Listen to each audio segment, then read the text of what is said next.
রাজধানীর হাতিরঝিলে আছেন সহকর্মী শাকিল হাসান। আমরা তার কাছে যাচ্ছি। শাকিল, ঈদ মোবারক এবং রাজধানীবাসীর ঈদ আনন্দের খবর জানতে চাই। হাতিরঝিলে দর্শনার্থীদের আনাগোনা ভিড় কেমন দেখছেন?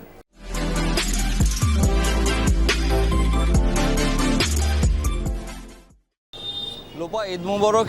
ঈদের দিনে উৎসবকে আরেকটু বাড়িয়ে নিতে নগরবাসী কিন্তু খাওয়া দাওয়ার পরে দুপুরে ঠিক পরপরই হাতিরঝিলের এই জায়গাগুলোতে এসে আড্ডা দেন, ঘুরে বেড়ান, ছবি তোলেন। এবং যেহেতু রাজধানীতে ঈদের উৎসবগুলো উদযাপন করার জায়গার খুবই সীমিত পরিসর রয়েছে, এ কারণে কিন্তু নগরবাসীর জন্য যে কয়েকটা জায়গা রয়েছে তার মধ্যে অন্যতম একটি জায়গা হচ্ছে হাতিরঝিল।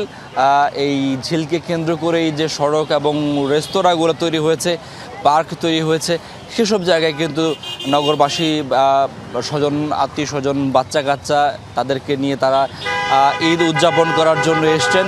এবং এটি একদিক দিয়ে যেমন নগরবাসীর একটি স্বস্তির জায়গা, আরেক দিক দিয়ে আরেকটি জিনিসও কিন্তু চোখে আঙুল দিয়ে দেখিয়ে দেয় যে নগরবাসীর বিনোদন অর্থাৎ উৎসব উদযাপন করার জায়গার কতটা অপ্রতুলতা রয়েছে এই শহরে, এবং এই শহরের নাগরিকরা কতটা উৎসবহীন অবস্থায় থাকেন।